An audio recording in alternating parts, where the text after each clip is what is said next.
Good afternoon, everyone. My name is Elizabeth Glidden, and I am the chair of the Intergovernmental Relations Committee, and this is our regularly scheduled committee time. I am joined today by a quorum of our committee, and they include Councilmember Quincy, Councilmember Fry, and Councilmember Cano, Council President Johnson, and Councilmember Andrew Johnson. So the Johnsons are sticking it together, apparently. So we have 5 items on our agenda, and since I'm waiting for Commissioner McLaughlin, who I think is going to be here shortly, I think we're going to go a little bit out of order and ask for our partners from Metro Cities to go ahead and start us off. And if Melissa Lesh from our Intergovernmental Relations team is going to introduce this partner and topic. Yes, thank you, Madam Chair. Good morning, and good morning, council members. We're pleased to have our partners here today from Metro Cities. The City of Minneapolis is a member of Metro Cities along with many other cities within the metropolitan area, and we work with Metro Cities extensively on issues of regional significance, and they help us in our relationships and our work with the Met Council.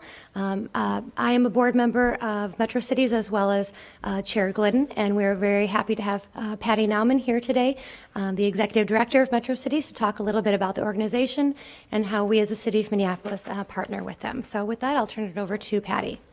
All right, and so Ms. Nauman, if you want to come forward and introduce whom you have brought with you. And I will do that. Thank you very much for joining us today. Thank you. Madam Chair and members, thank you for having me here today. Again, I'm Patricia Nauman. I'm the Executive Director of Metro Cities, and I have with me today our new Government Relations intern, Alicia Brenhag, who I'm very happy to have on staff at Metro Cities to help us with our work at the legislature and the Met Council for a time. And I'm a constituent of Councilmember Fry, so I'm happy to see you again. So I wanted to certainly use my time wisely and give you the information that you've asked for. I did want to just briefly talk just very briefly about our organization and its mission. We do represent cities across the 7-county metropolitan area. We have 90 members, which is about 90% of the population of the metropolitan area, and our task is to represent cities at both the legislature and the Metropolitan Council. Watching the Metropolitan Council was really a key reason for the creation of our organization nearly 40 years ago. Actually, I think it's 40 years this year. And we are the only region-wide entity that does look out for the city interests at the Met Council. We also work at the legislature on issues that do have regional significance and impact. Those can be items like local government aid, transportation, housing, economic development, and a variety of other issues that really have some bearing upon having some regional impact for cities in the 7-county. Underpinning most of our policies is certainly, of course, making sure that cities have appropriate tools and resources to do the jobs that they're tasked with doing, making sure that there's local control over decision-making and budgets, and making sure that there's equity and resources for cities in the metropolitan area. I did want to, this year at the legislature, we've got a variety of priorities and initiatives. They range from supporting transportation funding package to a bonding bill for inflow and infiltration mitigation, working to make sure that we don't get another levy limit, working on some mandate relief bills, and also potentially some changes to the Metropolitan Council's nominating process for the selection of Metropolitan Council members, as well as increasing flexibility in tax increment financing laws, just to name a few. But Mr. Ranieri did want me to focus on the work at the Metropolitan Council, so I'm going to jump into that. As you know, the Metropolitan Council is in the process of planning for the next iteration of the Regional Development Guide, or the Regional Framework, as it was called in 2004. This iteration has been dubbed Thrive MSP 2040, and that there's a broad policy document that comes out that sort of captures the regional vision, and then that's followed up by policy statements from the Metropolitan Council, system statements for the 4 systems that the Met Council is in charge of, and then eventually it culminates in the comprehensive plan updates that cities are required to provide to the Met Council in 2018. I do not have we don't have a draft of that document yet, but we have sort of what we call the neo draft or the proto draft that we've been reviewing. And I think I will focus a little bit on what we're seeing as themes, including water, which you wanted me to talk about today. But I want to start off by just saying I think it's fair to say that the Metropolitan Council is looking at some new areas of scope for the Met Council, including having more of a role in economic development and economic competitiveness, climate change, housing. They'll have a housing policy for the first time in 20 years. I thought there was another one that I wanted to mention here. And certainly water. The council does have a water resources policy, but I do want to touch on, and I will touch on some areas there where I think they're going to get more deeply involved in the area of water. The general themes of the first draft really show, again, in addition to the new policy areas, the council has expressed in this sort of first document a desire to break down some of their internal silos. So if you think about the fact that they're in charge of transit and wastewater operations, parks and trails, plus the planning function, if some of those, I think it's fair to say that there are some silos there. There are sometimes some very important reasons for silos, but they are really looking to try to break down some of those areas where they can. They haven't been fully fleshed out yet, so we're waiting to see what that looks like, but that has been a theme in the new document. Enhancing collaboration with partners and stakeholders is another theme. They also have 5 themes, or goals, I guess, if you will, a regional vision, equity, stewardship, prosperity, livability, and sustainability. And all of those particular pieces have particular meaning with respect to the Thrive document. And I would characterize that by saying, sort of in a nutshell, that equity is really about engaging a cross-section of the community in their decision-making, working to assure access of opportunity for residents. Stewardship is about making sure that there's attention to the resources and investments, the infrastructure that they are in charge of. Creating economic competitiveness would help fulfill a prosperity goal. In terms of livability, really about making sure that the region has its proper amenities, increasing access to parks and natural resources, and those kinds of things. And sustainability, I think, really gets at promoting the wise use of water and leadership on climate change, as well as sustainability generally. In terms of the water issues, water is a very big topic right now, as we all know. It's gaining in attention. It's got the attention of the Metropolitan Council. It has the attention of cities. It has the attention of legislators. Minnesota has long been known as a water-rich state, and so sometimes I think it's hard for us to sort of think about the fact that we might have issues with water. But certainly in the region, there have been, the Metropolitan Council is now in charge of developing a master water supply plan for the region. That was authority granted to them by the legislature back in 2005. And they have a water supply advisory committee. We have municipal officials on that committee. We have had somebody from Minneapolis on that committee.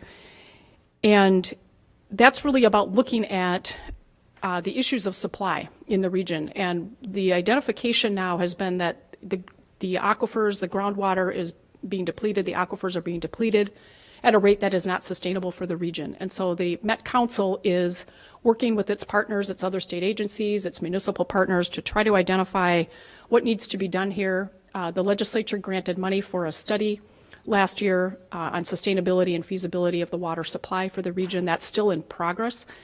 And there are a lot of things, frankly, right now that are still in progress. You have the DNR working on a groundwater management area, which I believe they are looking to have part of Minneapolis be a part of that area. There's work being done there. An advisory committee is underway to look at those issues. You have the East Metro issues with water, White Bear Lake, of course, which we're all aware of. The legislature also provided money to study issues that relate particularly to the East Metro, but which have broader significance potentially. So there's all these kinds of things going on. There's, of course, the critical corridor rules, which will be coming out at some point here. And then there is the Met Council's water resources policy. And I think they have long had a water resources policy. What we are anticipating coming out with the new policy is that it'll be one that has, I would expect, some more detail and more scope of work, if you will, around identifying I think it will have more in terms of what it might require local governments to address terms of supply and sustainability, trying to work with local partners to identify sub-regional issues associated with water supply and how that affects the region and what kind of solutions might be necessary, and really trying to identify a regional strategy by which we balance growth, sort of population, employment, job growth, and just household growth with protection of the resources. So I think it is, although we don't have that document yet, I would anticipate that there will be some new areas of scope for the Metropolitan Council with respect to all of these issues. You have, as I said earlier, there's a lot of in play right now with lots of players and lots of issues kind of coming together simultaneously, but really about addressing the larger issues of supply and demand, sustainability, certainly water quality. We also are anticipating that the Met Council's water supply policy will include or continue the inflow and infiltration program that they have underway, that we have participated in getting money for local governments to fulfill mitigation efforts. I believe Minneapolis has taken advantage of some of that grant money. I certainly hope you will do so again if we get more money this year from the legislature.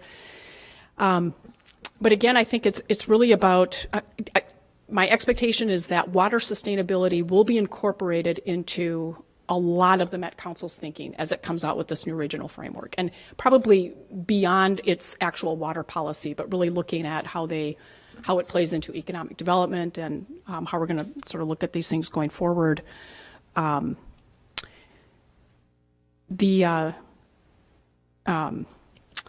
do I want to focus on here? And we probably don't have a significant amount of time left, just because we have staff from Hennepin County that I know have a time certain that they need to leave. So I just wanted to say if there are some additional things, I wanted to just encourage that you get an opportunity to say. Yes. Why don't I finish? If you looking at the entire framework that will be coming out, some general issues that metro cities will be keeping an eye on in terms of the Metropolitan Council and its work. We'll be making sure that all of their plans and policies are not a one-size-fits-all. That's, we have a very diverse membership of cities.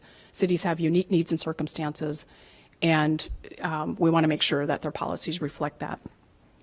We also want to work with the council on a shared vision for the region that supports strong cities. That's our mission and our vision as an organization, is really making sure that each community is successful. We also want to make sure that resources for the new areas of scope that the council may be looking at, that there will be adequate resources. And we think that goes beyond using things like livable communities or the SAC program to subsidize new areas of scope. And really making sure that the Metropolitan Council remembers that cities are its primary constituency. They are tasked with implementing what the council comes out with. And so that will be, as an organization, what we'll be looking at in terms of the document as a whole. So maybe I will finish there, and I'm certainly happy to take any questions. Well, thank you so much. I actually want to encourage my colleagues to take some of their questions offline and make sure that they have outreach to you individually. My colleagues, many of whom are new council members here, may not be aware of the opportunities that they have, regardless of whether they're a formal board member for Metro Cities, to participate in your committee process, which helps develop legislative priorities for Metro Cities. And I have been part of that process, I think, almost every year I've been a council member. And it really is a great process. There is opportunity to bring up new issues within that process, but also you really get an opportunity to meet other city officials, both city managers and electeds from other cities, and really get that perspective of what are the questions and concerns that their constituents bring, because these are the partners that are really critical to our success as a region and how we can foster that atmosphere of kind of sticking together on behalf of Metro Cities. So I just want to say thank you, and Ms. Nauman really is a talented leader, and I think very, very respected within the organization. I just want to say thank you so much for all that you do, and we'll be sending around some information to colleagues here at the city about how they might participate in that committee process, which I think starts closer to the summertime. That's correct. All Thank you, right. Madam Chair. Thank you. Well, thank you again you. so much. I think we do have just a receive and a file regarding the request for council action, so I'll move that we receive and file this presentation. Discussion, seeing none, all in favor, please say aye. Aye. Opposed, and that item is received and filed. And so now we will return to item number 1 on our agenda, and I think I'm going to turn to Mr. Ranieri to introduce this item, which relates to SCORE funding for the municipal waste and recycling. Madam Chair, thank you very much. I'll be very brief. SCORE stands for the Select Committee on Recycling and Environment. It was a committee established by Governor Perpich back in 1989. They made recommendations to the legislature, and in 1989, the legislature approved many of those recommendations to set up a system where counties were responsible or took the main responsibility for recycling mixed municipal solid waste. SCORE, the word has just stuck. It's been there for since then, and it's still here. The counties are responsible for it. SCORE funding comes out of the state solid waste tax. A portion of the solid waste tax goes into SCORE. SCORE is around $14 million, give or take $100,000 a year since about 2000. But the tax itself has increased. So some of the concerns is for us as a city and for the county is we're given these mandates to do certain things for solid waste, and resources are supposed to be there, but even though this is statutorily dedicated to source of funding for solid waste, it has been diverted. So I know Commissioner McLaughlin is here to talk about this issue. In the resolution that was passed by the county last week, one of the items they talked about was asking for support to increase funding for SCORE. So with that, I'll turn it over to Commissioner McLaughlin. All right, and I just want to say a great thank you and welcome to Commissioner McLaughlin. I don't think it is frequent that we are able to have this kind of interaction with our county partners, and we just really appreciate you making time from your schedule to be here with other staff from the county. And to my colleagues, I think we want to let the presentation play itself through and then do questions after that, and I am using speaker management if you would like to use that, but I'll be alert to others. So, Commissioner McLaughlin. Yeah.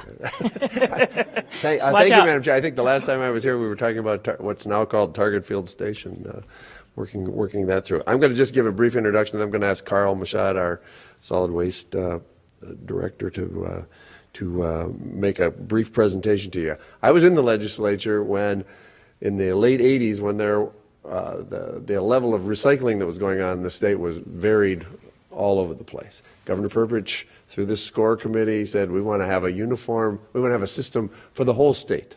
And they imposed a tax, and Carl will provide the details, but it's a tax on garbage bills that was essentially there to pay for the externalities of garbage.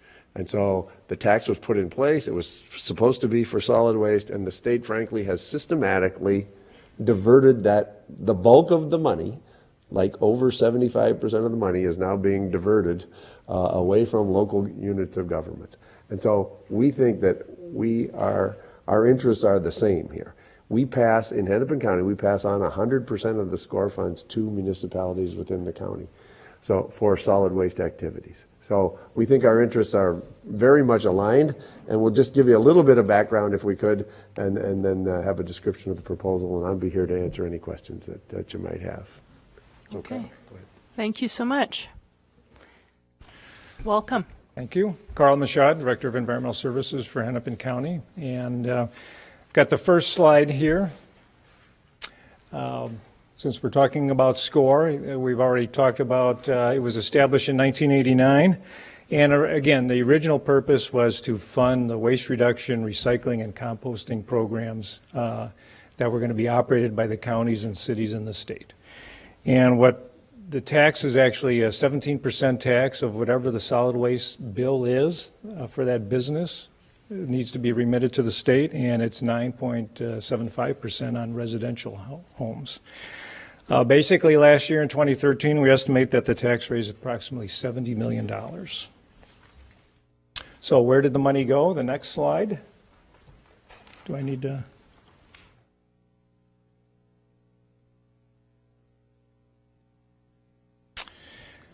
Just briefly wanted to show you how this money is distributed. You could see out of the $70 million that's collected, roughly $55 million is retained by the state, and it's used for a number of programs by the PCA, $34 million, and the other $21 million is diverted to the general fund. Of that, they passed $14.3 million to all the counties. There's a formula for distribution to the counties, so there's a base of $55,000 that's distributed to all counties regardless of the population. Then the remainder is distributed to each of the counties by population, which means that roughly Hennepin County gets $2.85 million every year, and we turn back all of that money back to the cities for their curbside recycling programs every year. It's 100%. We don't retain any for administrative or other costs. And we distribute that money to the cities based on the number of households that you have on the curbside program service. So we take the total number of households in the county that the cities submit and say that they're providing the service to. We just divide that into the 2.85 million and give you that amount of money, and roughly you get $866,000. If we were to change the SCORE funding and redirect that 21 million that's going to the general fund, it means Hennepin County would roughly get about an additional $4 million. And based on the household count, the city of Minneapolis would get roughly about another $1.2 million. So that gives you an order of magnitude there. The next slide just shows you what's happened over time with this tax or the SCORE funding. You can see originally when this was started, the counties received the bulk of the money, but over time, you could see that the state has basically kept the funding to the counties flat at about the $14 million. Meanwhile, they keep collecting money and retaining it for their own purposes.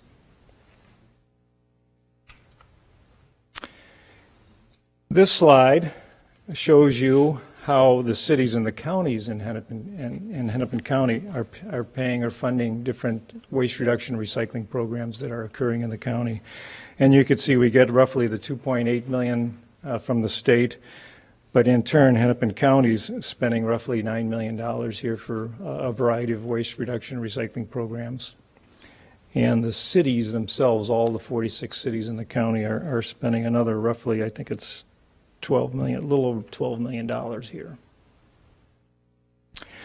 One of the things I'd want to say about the $9 million that Hennepin County spends, a lot of that is for recycling above and beyond the curbside programs. We have our 2 recycling drop-off center, one in Brooklyn Park, one in Bloomington.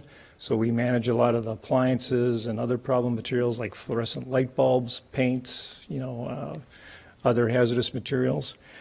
We have a number of contracts with a number of service providers such as PPL, Better Futures, Second Harvest. All those programs, we help them to try to figure out ways to either recycle food or get food to some of the food shelves. Or in the case of PPL, they do a lot of the mattress recycling. Or Better Futures, they handle some book recycling and some other plastic recycling. We have a number of programs for environmental education and outreach, so we have a lot of grants that we provide to a number of social service organizations. We have 2 funding periods throughout the course of the year, so the idea there is to give money to some of the local community organizations, most of them which are in Minneapolis, to spread the word about what they could do to manage waste responsibly.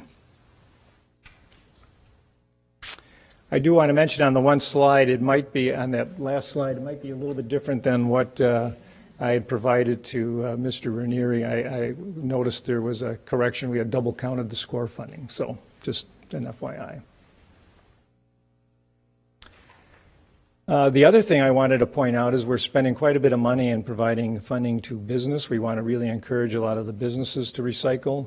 We have a program now where we'll help a lot of the businesses. We subsidize some of the purchase of their containers if that's what they need. We have another grant program for businesses, whether if they want to really take a whole evaluation of their operation and really restructure what they're doing. Let's say if they're not doing any recycling at all, we could provide more money, up to $50,000 for that business to institute some programs. We do a lot of work with schools. 70% of the schools in Hennepin County now have compost programs for a lot of their cafeterias. All of them have recycling programs. I've already mentioned a little bit about the household hazardous waste and the mattresses, but the other point I wanted to mention is an electronic waste. I know that's a bulky item that's picked up by your trash haulers, so the city delivers that material to us and we handle it from there. at no charge. And again, there's all the environmental education and outreach programs that we have. And we've helped the city considerably in a lot of the single sort programs when you started that last year, and in funding some of the pilot programs.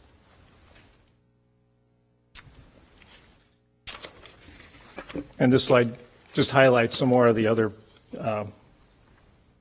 programs that we help the city with, particularly on the pilot programs for the organics in Linden Hills and Seward and East Calhoun. One thing I wanted to mention about the Downtown Improvement District, we provided that organization some money for the recycling containers out on the mall.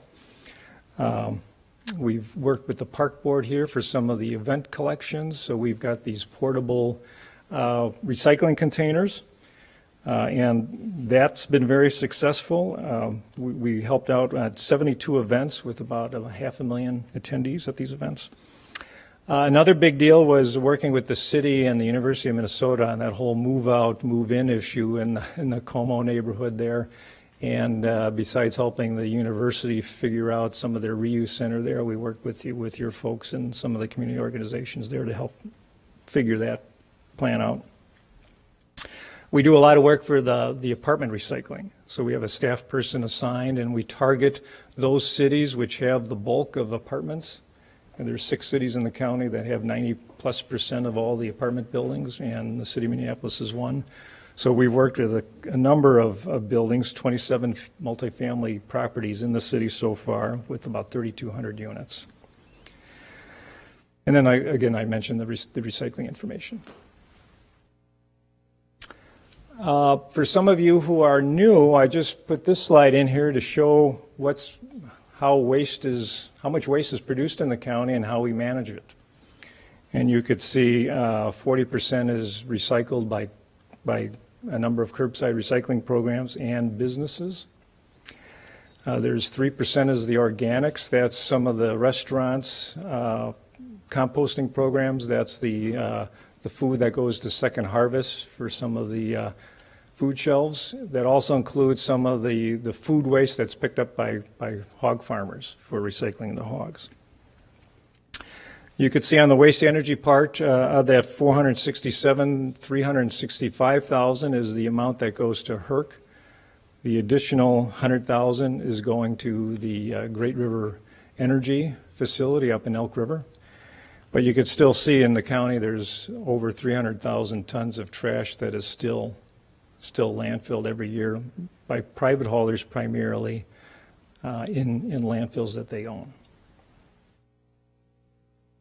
So there's plenty of garbage here to recycle and compost. And finally, I think there was another issue about where the trash comes from that actually goes to HERC, and you could see 75% of it is basically from the city's residential collection, either MRI or your city crews, or it's by some of the commercial haulers that are picking up from the businesses that are operating in Minneapolis. And only 25% is actually coming from some of the suburban communities, and that's primarily the St. Louis Park, Golden Valley, Edina area. And that information is actually taken from survey information that when we talk to the haulers who are actually coming into the facility at the time. So.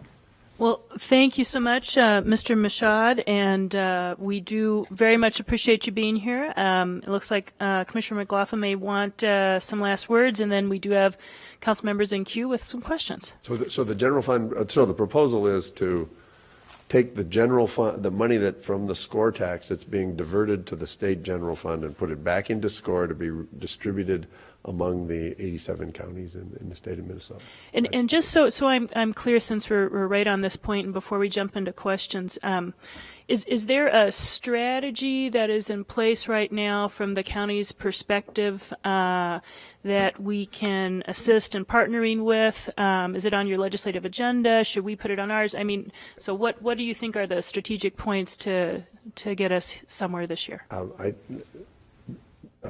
Representative Hornstein actually has a bill that starts to address the SCORE funding, and would take, among other things, it would send the money that's been going to the general fund back into the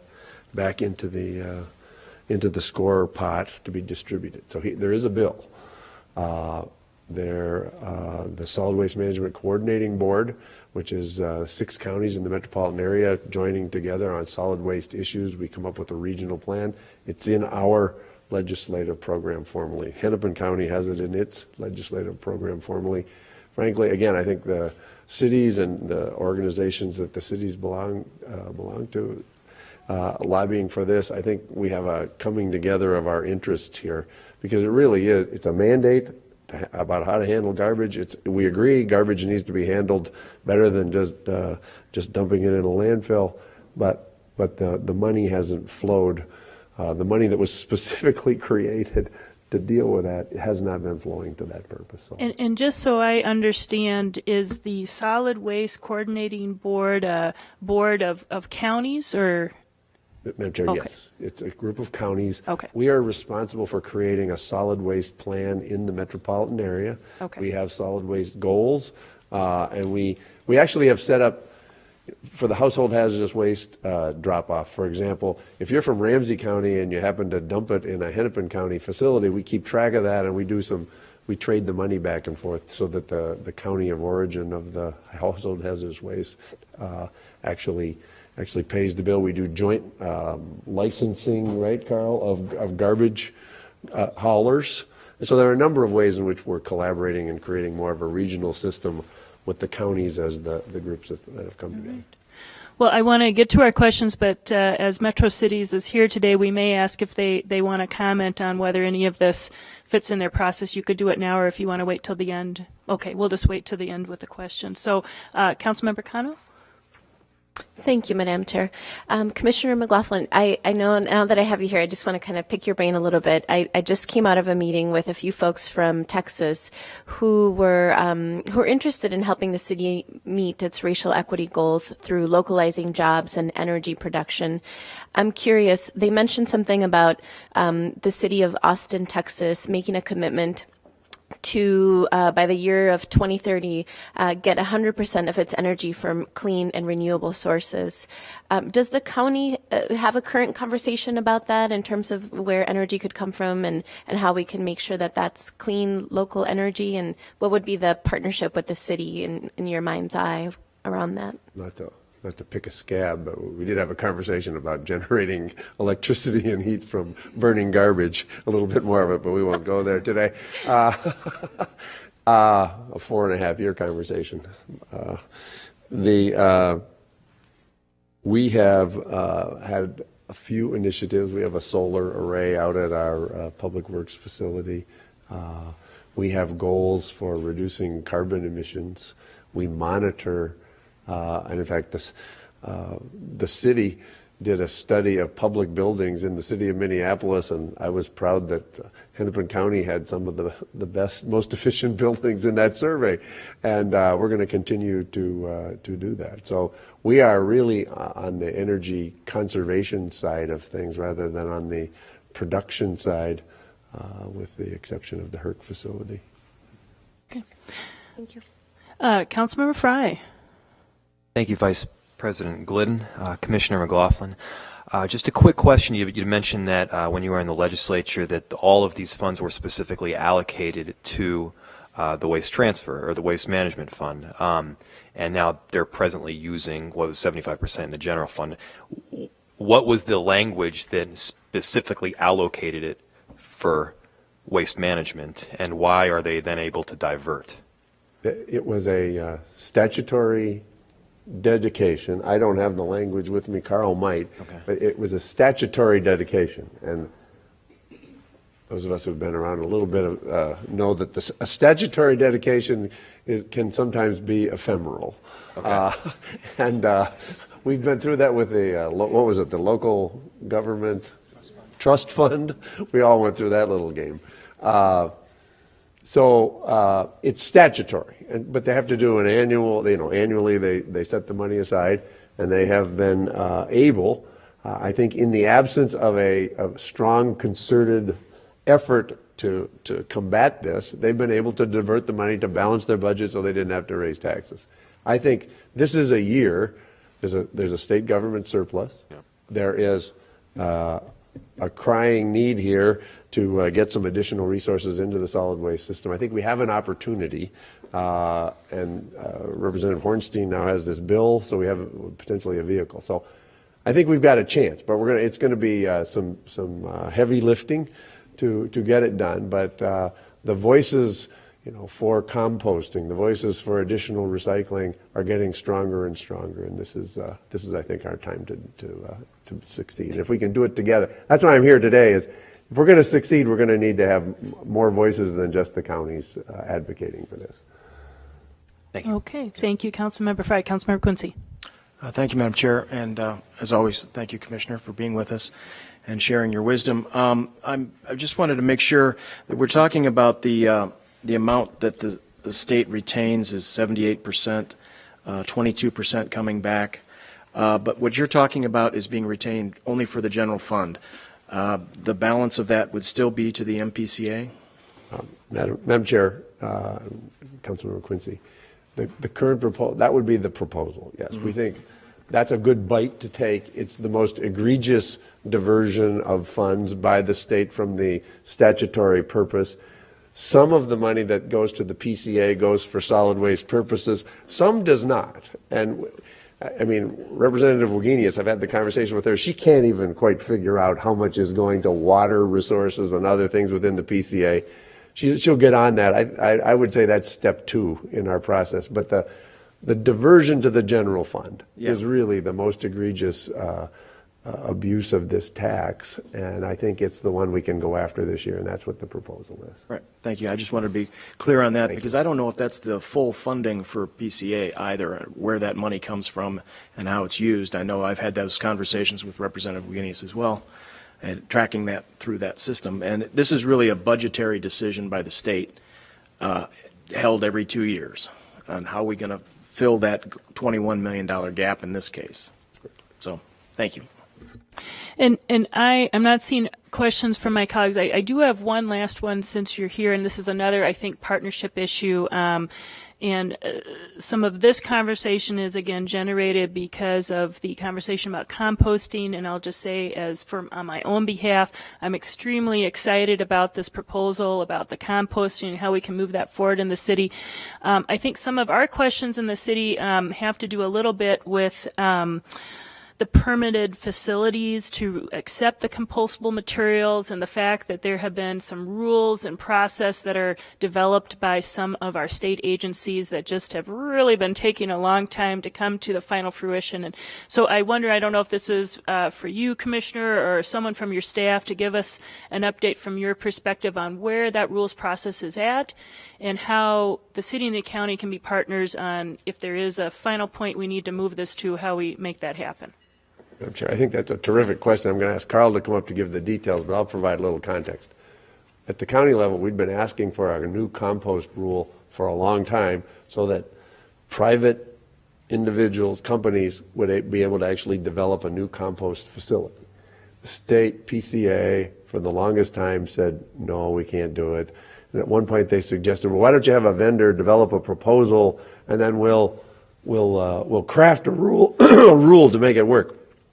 Our answer back to that was, it's not going to happen in the private sector that somebody's going to put out $1 million on spec without even knowing what the rules of the game are and then subject themselves to rulemaking. There has been some significant progress in the last 6 months, and I'll ask Carl to give you an update on where that stands. But it has taken, I have to tell you, it has taken a lot of asking to get it where it is today. Thank you. Thank you, council members. Just briefly, we started this request for the rule process back in 2009. And they're at the point now the PCA finally issued the draft proposed rules. They're out for public comment. We surmise that there'll be a contested request for a contested case hearing about those rules because of what they've proposed is very stringent and probably didn't really help the situation. And so if it goes contested case, the final rules will not be at least until the end of this year. But the good news And is that the final, or, and again, I'm not an expert on the PCA process by any means, so that's why I just say, is there additional appeals that may be taken beyond whatever is this? Councilmember, from what I understand, there could be some additional appeals beyond that. And, okay. And so what would be expected, if you can just say us what's the technical wording for what would be expected by the end of this year? Conclusion to the request for the contested case hearing on the rules with some decision by the administrative law judge, I believe, to reach. And so, just in kind of a little bit more layman's terms, then, I think we have been under the impression that there have been temporary rules that allow temporary permitting to date, and at the end of this year, do you expect that there would be a process in place where there could be what's considered a little bit more permanent permitting for facilities, or is that still to come? Council members, there are rules now for compost facilities, but they're for municipal solid waste composting facilities, which are very stringent. And this request was trying to be more reasonable about the environmental regulations for a food waste and yard waste composting facility. So you could still meet the municipal solid waste rules, but again, they're very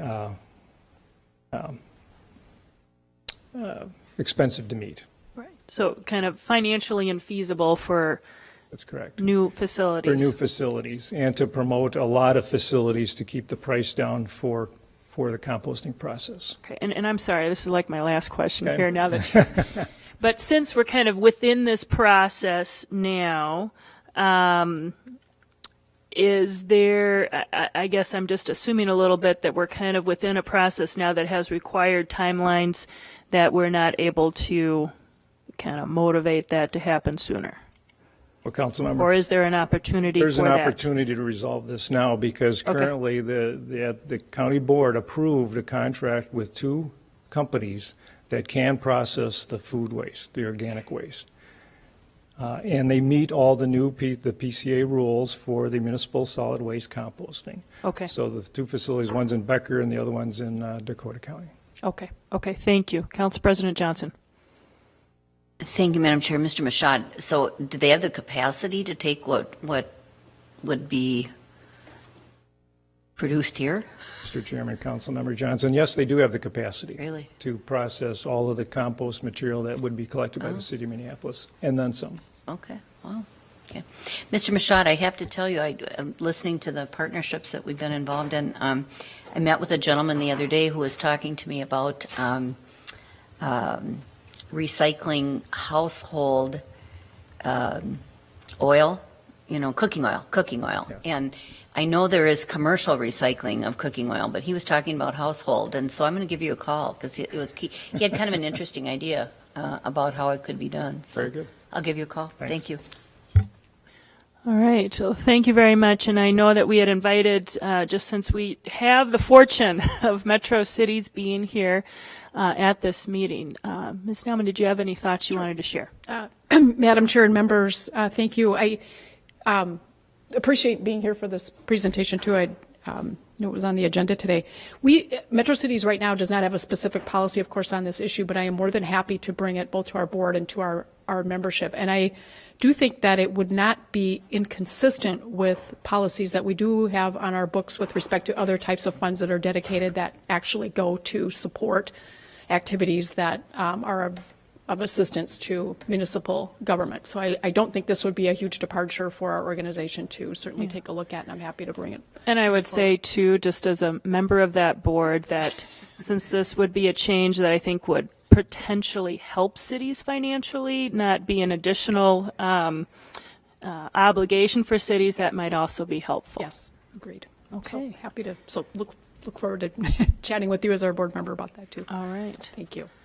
Well, thank you very much, and really thank you so much to all of the county staff who have taken your time to be here, and to Commissioner McLaughlin. I think this was a really productive discussion, and again, I hope the message is that the city really wants to partner with the county on these initiatives and figure out the best productive way for that to happen. So on this item, let's see.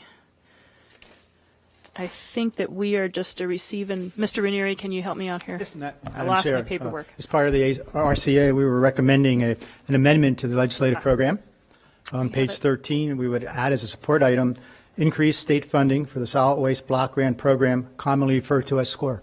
Okay, thank you. Thank you, Mr. Ranieri. And so we're here right in front of our county partners, ready to take action on this item. So I'm going to go ahead and move approval of this amendment to our state legislative agenda. Discussion on that item.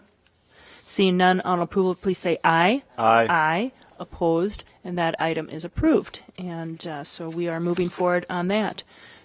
Thank you.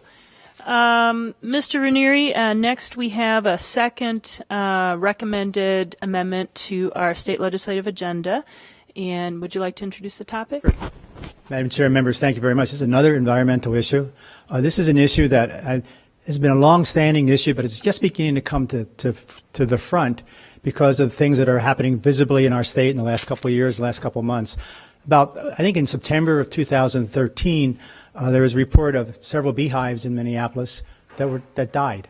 And after some investigation by the University of Minnesota's bee squad and professors at the university, determined that it was a frictinyl, a pesticide that usually is used to spread along the foundations of buildings and to kill insects there. But due to the wind and other things, it got into many of the flowers and many of the plants that pollinators, bees, honeybees, wasps, and others, and butterflies, use for food.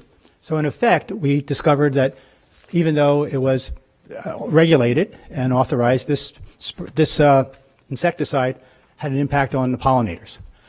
Prior to that, during the 2013 session, there was a lot of concern about pollinator habitat, the growth, use of pollinators' presence in our state. There have been many studies across the country that say that there's been a decline in bees. Like beehives in our country have gone from about 4 million to 2 million over the last 50 years. And it's caused much concern. And the question is, why is this happening? A professor at the University of Minnesota, Dr. Marla Spivak, is, I think, a leader in this area. She suggests a couple of reasons. One, there are parasites and molds and diseases that get to bees. There's also lack of habitat. We're losing habitat. Habitat is flowers that allow for pollination, trees, things of that nature. So there's been a change in farming technology and the use of pesticides. She even suggests that maybe there is a food desert for bees in rural Minnesota because many of the crops now don't need to be pollinated, corn and soybeans. So we're seeing a decline in honeybees. And why is it important that that pollinators are needed?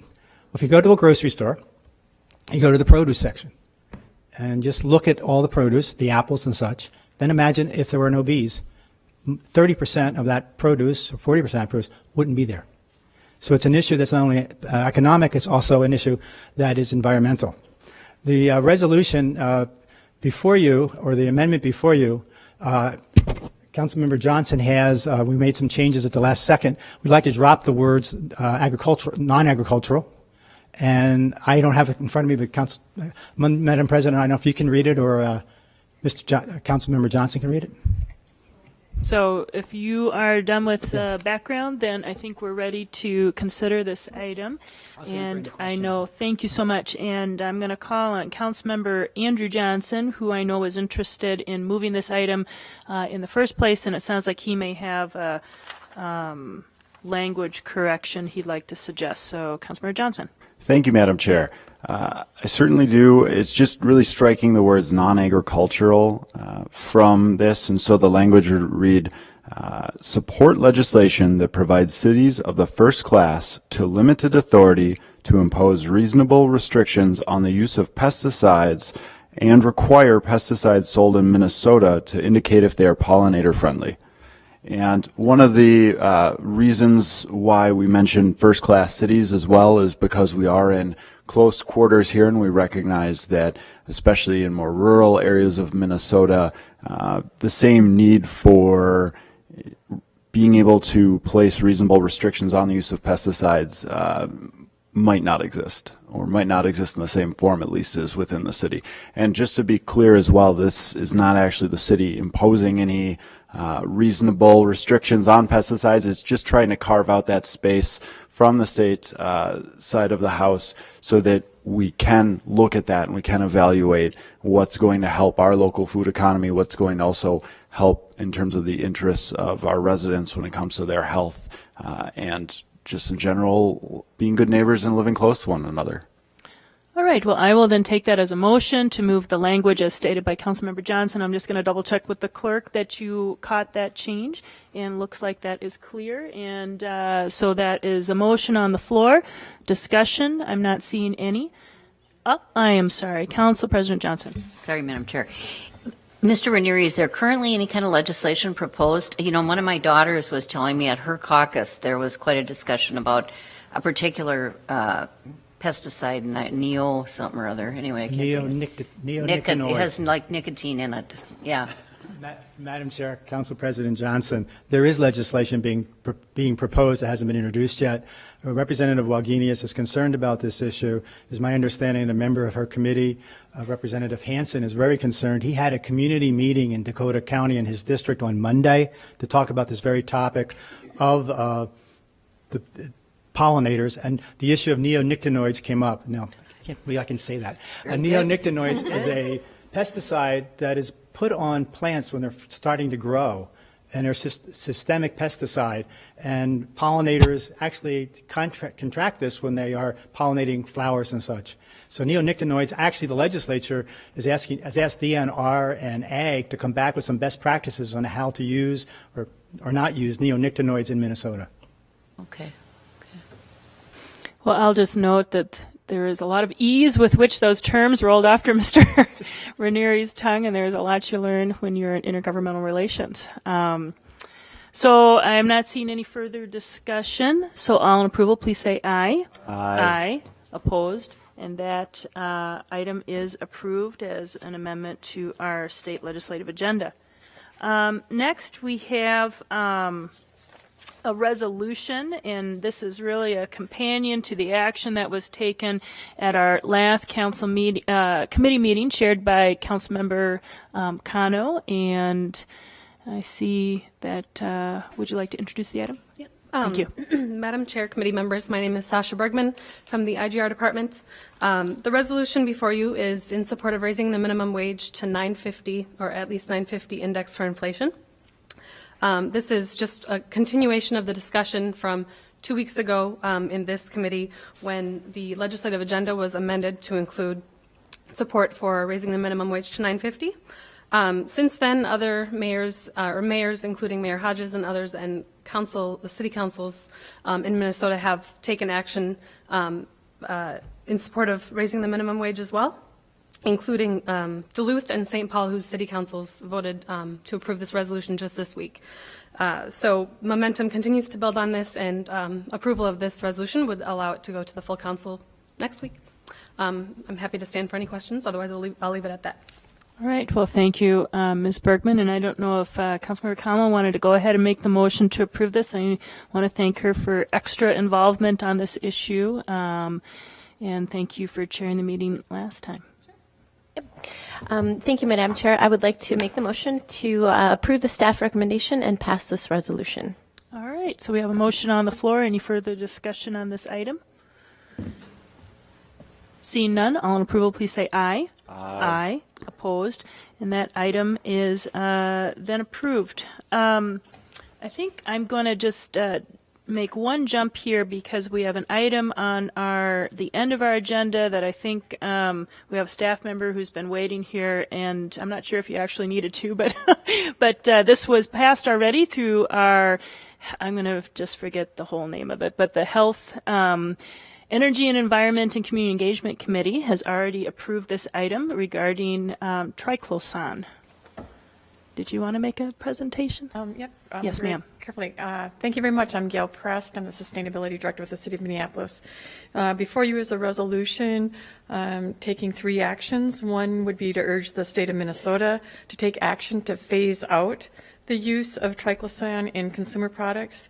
The other one is looking at the federal level and having them do more work proving that, in fact, these antibacterial products that have triclosan in them are actually safe and effective.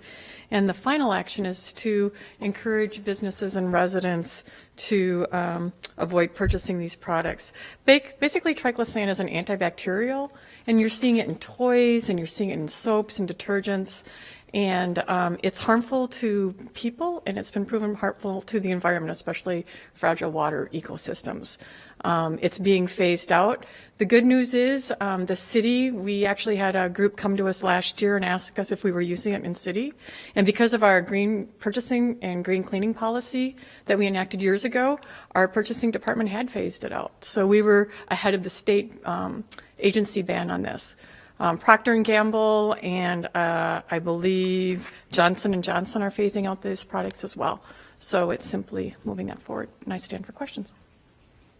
All right. Well, thank you very much. There is a question. Council President Johnson. Thank you. Thank you. Ms. Presto, how is it harmful to health? They've proven that there's some skin irritations, and they're concerned about young kids and their effects.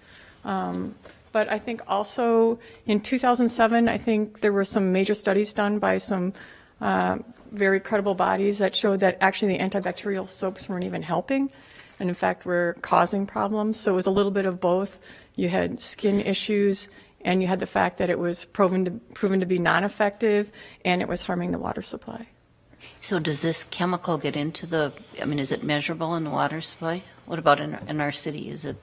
I can get back to you on that. Okay. I believe that they have been doing lots of different types of testing all over the country on this issue, and they're finding it a widespread issue.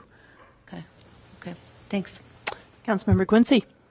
Thank you, Madam Chair. Ms. Prest, I was wondering, I know the resolution speaks about phasing it out. Is there a time frame for this? Is it going to happen over a period of time? I haven't seen the actual legislation proposed at the state level. I believe Jean McGinnis, Jean doesn't know it either. But for Procter & Gamble, it was to be phased out by the end of this year. And I think with Johnson, they didn't set a time limit, but that they were phasing it out. Okay. So is adding it to our agenda with the open-ended phasing out, that's the real point. We're not being specific about a time frame, but that's fine. Good, thank you. All right, thank you. I'm not seeing other questions, so I'll move approval of this item. Discussion? Seeing none, all in approval, please say aye. Aye. Opposed, and that item is approved. And finally, we have, and actually I didn't realize there would be this much discussion, so there you are. Thank you for being here, Ms. Prest. Finally, we have our 2013 annual grants report, and so Mr. Matt Bauer will introduce this item.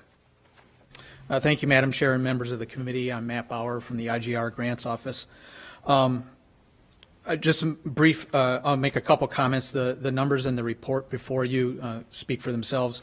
I noticed there are no industrial or consumer chemical names in this report, so we'll Nothing that tough, right? Well, yeah. Okay. I don't have to pronounce any of that. So the numbers speak for themselves. Some of the background on this is this has been a report that's been around we've been doing for about 10 years. Some of the kind of what led to it was around the turn of the century, there were several audit reviews from external parties, as well as internal management reviews of grant funding in the city, and there was prompted a lot of questions about who's receiving grants in the city and for what reasons. At the same time, there's also the 9/11 and the subsequent increase in federal funding for security, and there's an interest on the council of are we taking advantage of those opportunities to get funding for local security concerns, as well as there was a new mayor at the time and a new relatively high turnover in the council, and so there was a interest in knowing if we were able to maximize our ability to tap outside grant resources, especially in light of the recessionary pressures on the budget at that time, on the city budget. and also to what extent grant funding supported any of the city goals. And so that's what we've been providing through this forum to the City Council for about 10 years now. We also report on, go into a lot of more detail on kind of specific issues relating to this through Results Minneapolis is a forum for that. Also, recently we've had some state audit and internal audit reviews of how the city manages its grant programs in the enterprise. And this office has been working over the past year with the Finance Department at working to address those concerns and improve city management practices around grant-funded programming. We've worked at updating for staff, city staff, procedural manual around management practices. We have a current grant users group, which is composed of city finance and program staff that work with grants around from all departments, and we meet quarterly, and we talk about best practices. We do some training, we do some education. We've also increased, we got money in 2013 to increase the capacity of our office to be able to, and also as well as finance receive funding to increase capacity to undertake program monitoring of grant programming, and also to work with departments at helping them understand the grant process, helping them understand their responsibilities in working with grants. And has also included training and education for program and accounting staff on subrecipient monitoring. A lot of the money we get in terms of grants, we subcontract, we provide to community groups, we provide to outside city actors to deliver programming for us. We're responsible for actions of those parties. So we're working with accounting and program staff at how to work with subrecipients, how to what to be aware of when they're in terms of reviewing performance of subrecipients. And with that, I'll just stand for any questions. Thank you very much, and thanks for the background on the report. I know that there's a process for those who are watching where we review what are the items to come on the agenda, and so I know when that happened, there are some questions. How is this forum developed? And so thank you for that background, and I look forward to working with you on how we can make this the most relevant to your work and showcasing what happens throughout the city regarding grants in a helpful way to the decision makers. So thank you for that, and I think our action here is just to receive and file the report. I'm not seeing questions, so I'll move to receive and file. All in approval, please say aye. Aye. Aye. Opposed? And that item then is approved. And I believe with that we have concluded with our agenda. And so thank you all very much, and we are adjourned.